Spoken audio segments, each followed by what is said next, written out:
नमस्कार, मैं सुनीता कथा मंथन में आप सबका स्वागत करती हूँ। कथा मंथन में आज सुनिए घर उपन्यास का तृतीय अध्याय, जिसके लेखक हैं विभूति नारायण राय। विभूति नारायण राय जी का जीवन परिचय मैंने इसके प्रथम भाग में ही आपको दे दिया था, आप वहाँ सुन सकते हैं।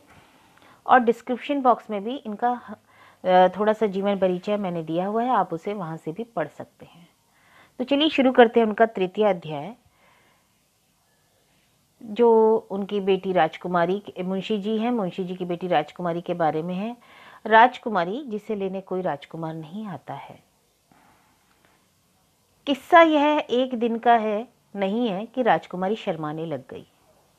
शर्माने की क्रिया पहले भी कई बार संपादित हुई है, लेकिन इस बार का शर्माना पहले के शर्माने से काफी भिन्न था। हुआ कुछ इस तरह कि खाली वक्त में बच्चों की किताबें पढ़ने वाली राजकुमारी के हाथ में केवल वयस्कों के लिए वाला ठप्पा लगाए एक इलाहाबादी उपन्यास लग गया, और उसे पढ़ने के बाद से राजकुमारी ने जो शर्माना शुरू किया, अभी तक शर्माती चली जा रही है। उपन्यास खत्म हुए कई घंटे हो चुके थे। इस बीच वह कभी गुसलखाने और छत से लेकर दुछत्ती, जहां जहां एकांत मिलता वहां वहां छिपती फिरी। हालांकि घर में मुंशी जी थे, पर इस समय घर में उनका होना और ना होना बराबर था। वे आराम से खर्राटे भर रहे थे। करीब 3:30 बजे वे पेंशन लेकर लौटे थे और तब से सो रहे थे। विनोद और पप्पू घर में थे नहीं। हर तरफ एकांत था। उसने अपना कमरा बंद कर लिया और फिर से किताब पढ़ना शुरू किया। पहली पंक्ति पढ़ते ही उसके शरीर में सनसनाहट दौड़ने लगी और पूरी कनपट्टी लाल हो गई। उसे ऐसा लग रहा था जैसे उसकी नसों में लावा दौड़ रहा हो। राजकुमारी जानती थी कि उसका शरीर अब धीरे धीरे ढल रहा है। दरअसल इसे जानने के लिए अब उसे आईने के सामने भी खड़ा होना जरूरी महसूस नहीं होता। इसे तो गली से शंकर की दुकान तक आते जाते ना जाने कितनी बार उसने महसूस किया था। पहले स्कूल जाते समय रास्ते में लड़कों की कतार बिछी रहती थी। लड़कों की सीटियां, फिक्रे और आवाजें उसे अव्यक्त खुशी से भर देती थी। ऊपर से ओढ़ी हुई तटस्थता के आवरण को चीर कर अक्सर वह मुस्कान उसके होठों पर खेल जाती। उसकी इस मुस्कान से लड़कों को और प्रेरणा मिलती। यह सिलसिला तब तक चला जब तक मुंशी जी ने उसका स्कूल नहीं छुड़वा दिया। इस सिलसिले में कई बार कुछ अंतरंग प्रसंग जुड़े। कई बार ऐसा हुआ कि लड़कों की भीड़ में अचानक किसी लड़के से राजकुमारी की आंखें बार बार देर तक टकराने लगती। एक आध बार खतों का सिलसिला भी शुरू हुआ, लेकिन इसके आगे बढ़ने की इजाजत राजकुमारी के निम्न मध्यम वर्गीय संस्कारों ने नहीं दी। कई बार छत और गली के अंधेरे कोनों से अचानक छटपटाकर वह निकल भी भागी थी। उस समय की राजकुमारी और आज की राजकुमारी में कितना फर्क आ गया है। राजकुमारी का मन अव्यक्त पीड़ा से भर उठता है। एक जमाना था जब राजकुमारी सुंदर थी। एक एक फिक्रा कितना हसरत से याद आता है। उसके घर से गली में निकलने पर एक हलचल सी मच जाती। आज वह सिर्फ 28 साल की बुढ़िया है। जब कभी विनोद को बनिया उधार देने से इनकार कर देता है, तब मुंशी जी उसे भेजते हैं। अब उसके बाहर निकलने पर कोई खास हलचल नहीं होती। कोई उसे राह चलते पुरानी कशिश से नहीं पुकारता। अब तो शंकर का लड़का भी उसे देखकर पुरानी सिधाई से सामान नहीं देता। थोड़ी देर तक बड़बड़ाता है, तब सामान तौलता है। एकांत पाकर अपने बाप की अनुपस्थिति में पहले लड़का सौदा देते समय राजकुमारी की उंगलियों को छू लेता था या कभी कभी उसकी कलाई पकड़ लेता था, लेकिन अब तो उसकी यह दिलचस्पी भी खत्म हो गई। पहले दुकान पर जाते समय वह मनाती जाती कि शंकर से उसकी मुलाकात ना हो, उसका लड़का दुकान पर मौजूद ना हो। लड़का अब उसे देखकर खुश हो जाता था तब, और अपने बाप की डांट का खतरा भी मोल लेकर वह राजकुमारी को उधार देता था। राजकुमारी इसके एवज में उसे कुछ हद तक बर्दाश्त करती थी। उसके भद्दे मजाकों पर खीसे निपोर देती या उंगलियों या कलाई पकड़ने पर हौले से झटक देती, लेकिन इसके अधिक आगे बढ़ने की इजाजत उससे नहीं दी। कई बार उसने दबे स्वर में सिनेमा या पार्क घूमने का प्रस्ताव भी राजकुमारी के सामने रखा, जिसे सुनकर हर बार राजकुमारी रोमांचित हो उठती थी। लेकिन कभी भी उसके संस्कारों ने उसे इतना आगे बढ़ने की इजाजत नहीं दी। अब तो उसकी भी दिलचस्पी राजकुमारी में खत्म हो गई थी। अब अगर कभी वह राजकुमारी के सामने कोई प्रस्ताव रखे तो शायद राजकुमारी स्वीकार भी कर लेगी, लेकिन अब वह प्रस्ताव रखेगा ही क्यों? 28 साल की बुढ़िया राजकुमारी से अब शरीर का बोझ बर्दाश्त नहीं होता। वह विद्रोह करना चाहती है, वह मुंशी से विद्रोह करना चाहती है, लेकिन वह ऐसा कर नहीं पाती। क्या करे? सोचते सोचते लड़खड़ाती हुई वह बिछी हुई फर्श पर बिछी हुई चटाई पर धड़ाम से गिर पड़ी। इसी राजकुमार की यह अर्धमूर्छित तंद्रा मुंशी जी की आवाज से टूटी। लगता था मुंशी जी काफी देर से बुला रहे थे। मुंशी जी की आवाज की नरमी उसे कुछ अपरिचित सी लगी। बहुत दिनों बाद मुंशी जी उसे इतनी कोमल आवाज में पुकार रहे थे। राजकुमारी हड़बड़ा उठी थी, कहीं बीमार तो नहीं है। राजकुमारी दुनिया में अगर सबसे ज्यादा नफरत किसी से करती थी तो वह थे मुंशी जी, और सबसे ज्यादा प्यार भी वह मुंशी जी को ही करती थी।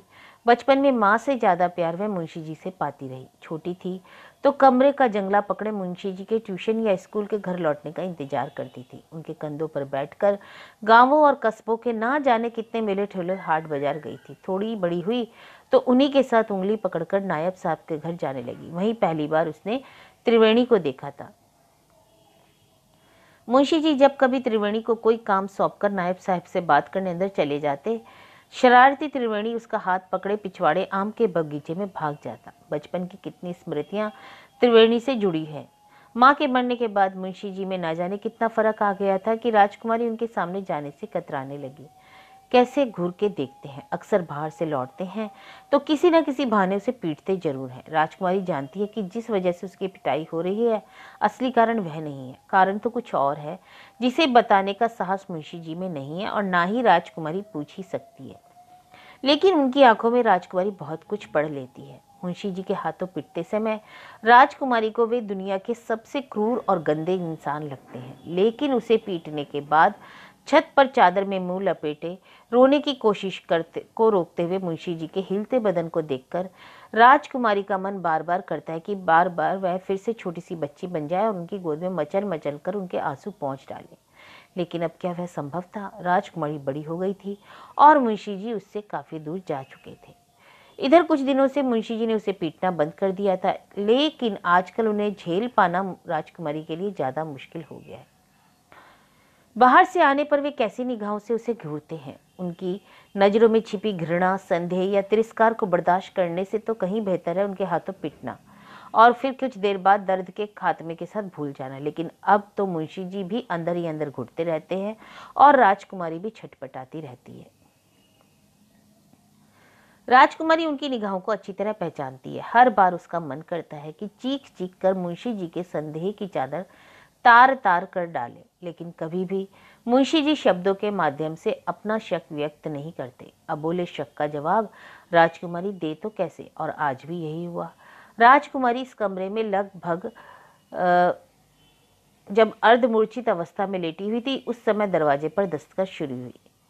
पहले धीमे धीमे, फिर तेज, फिर दरवाजा लगभग पीटा जाने लगा और फिर एकाएक खामोशी छा गई।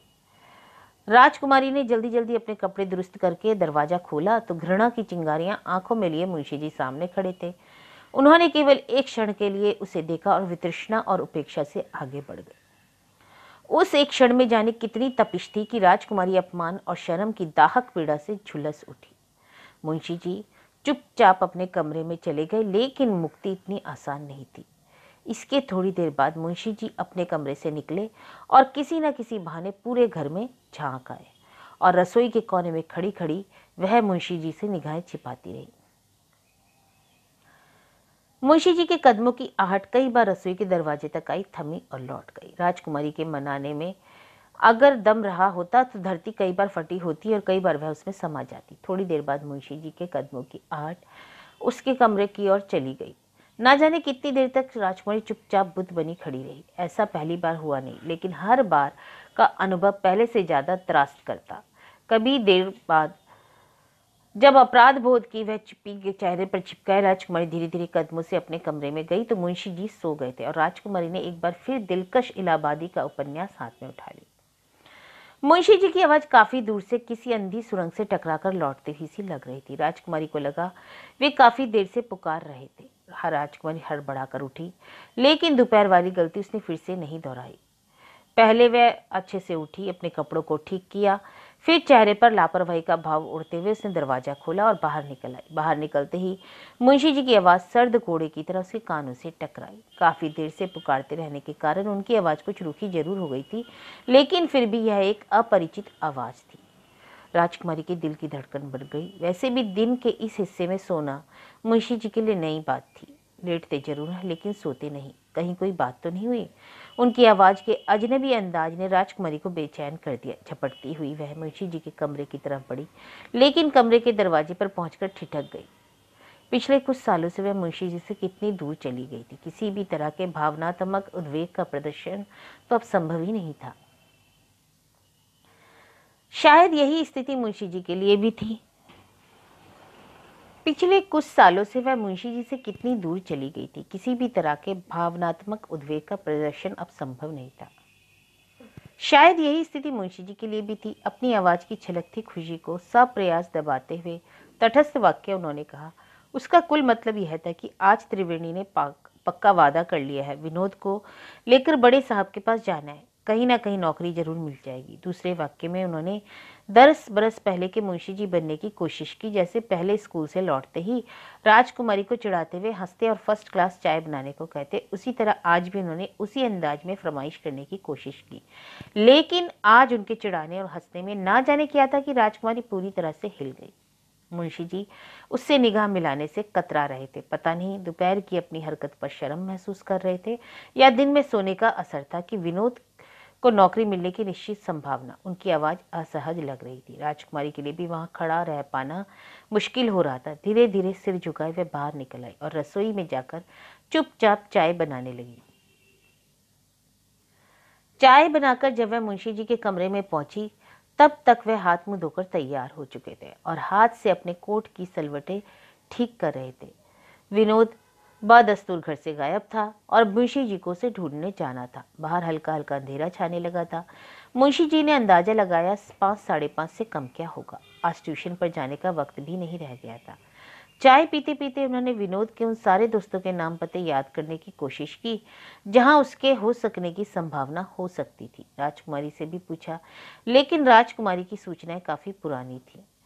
विनोद के मौजूदा दोस्तों के बारे में उसे ज्यादा कुछ मालूम नहीं था। बगल की बिन्नी से पूछने पर कुछ मालूम हो सकता था, लेकिन बिन्नी के बारे में राजकुमारी मुंशी जी से क्या कहती। लिहाजा मुंशी जी बिना किसी निश्चित सूचना के ही विनोद की तलाश के लिए घर से बाहर निकल पड़े।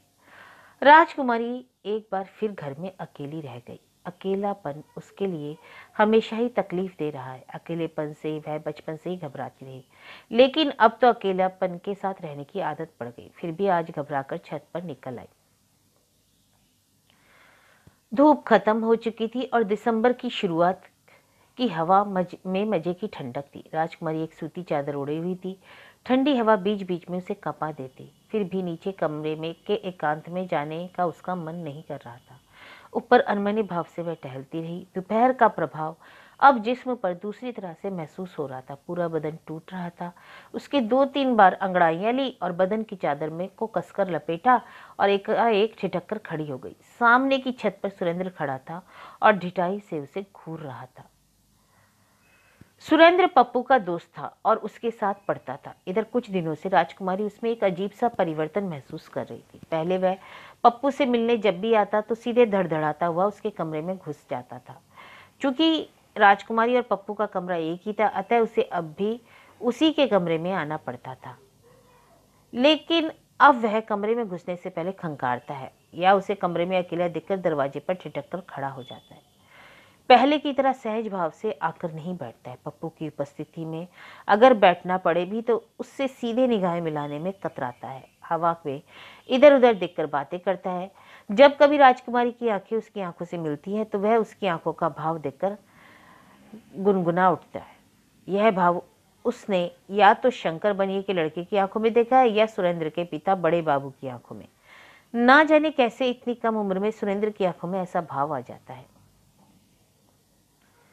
सामने छत पर सुरेंद्र पूरी ढिठाई से उसे घूर रहा था। राजकुमारी ने दूसरी तरफ देखना शुरू कर दिया, लेकिन वह ज्यादा देर तक सुरेंद्र की उपेक्षा नहीं कर पाई। दूसरी तरफ देखते हुए उसने कनखी उसे सुरेंद्र की तरफ देखा। सुरेंद्र समझ गया था कि उसने उसे देख लिया है और उसे घूरते देखकर भी वह छत से हटी नहीं, बल्कि बीच बीच में कनखियों से उसी की तरफ देखती रही। उसका साहस और बढ़ गया। उसने बाकायदा अपने हाथ दोनों छतों के बीच वाली विभाजक दीवार पर टिका लिए और हल्के हल्के लहजे में सीटी बजाने लगा। काफी देर तक राजकुमारी उपेक्षा का भाव प्रदर्शित करते हुए इधर उधर देखती रही। बीच बीच में वह कनखियों से सुरेंद्र को भी देख लेती। इस लिखा चुप्पी में उसे अब आनंद आ रहा था। काफी दिनों बाद कोई उसे इस कशिश से देख रहा था। हालांकि सुरेंद्र को वर्षों से वह पप्पू के साथ देखती आई है, लेकिन सुरेंद्र अपने पिता या बड़े बाबू या शंकर से तो निश्चित रूप से बेहतर था। परिवर्तन की शुरुआत में तो सुरेंद्र की आंखों का भाव पढ़कर राजकुमारी को काफी मनोरंजक लगता था। कल तक हाफ पैंट पहनकर दीदी दीदी करने वाला छोकरा आज जवान मानकर अपने को गंभीरता से लेने का प्रयास करने मात्र से ही उसे हंसी आ जाती। अतः तो लाख कोशिश के बावजूद भी राजकुमारी अपनी जगह से हिल नहीं सकी और उसे एकटक देखती रही, जैसे इस सम्मोहन में कोई जादू था कि अचानक उसकी लय टूटी और वह अपने आप को घसीटती हुई और भागती हुई सीढ़ियों तक अपने कमरे में जाकर के गिर पड़ी। फर्श पर बिछी चटाई पर वह निढाल होकर के गिर गई। क्या अच्छा क्या बुरा, अब इसका पता राजकुमारी को नहीं चल रहा था। बचपन से ही राजकुमारी की आदत सपने देखने की रही है। दिन में रात में सोते जागते वह कभी भी सपने देखना शुरू कर सकती थी। माँ के मरने के बाद तो यह आदत और भी बढ़ गई थी। शायद अकेलापन था जिससे जूझते जूझते वह आत्म केंद्रित होने लगी थी। अपनी गढ़ी हुई दुनिया में खोने से उसे ज्यादा मजा आने लगा। उसने बचपन से एक सपना बार बार देखा है। रेशम की गुड़ियों से सजी धजी राजकुमारी सफेद घोड़े पर सवार रुई के फांव जैसे बादलों पर तैरती चली जा रही है।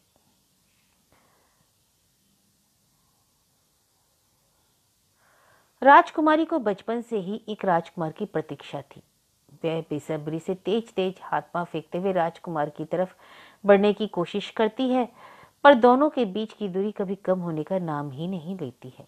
बार सपने में ही राजकुमारी राजकुमार का चेहरा देखने का प्रयास करती है, किंतु कभी भी वह चेहरा उसे दिखाई नहीं देता है। शुरू शुरू में तो यह चेहरा त्रिवेणी जैसा लगता और बहुत दिनों तक लगता भी रहा। बाद में जैसे जैसे त्रिवेणी की स्मृति धुंधलाती गई, चेहरे का आकार भी अस्पष्ट होता गया।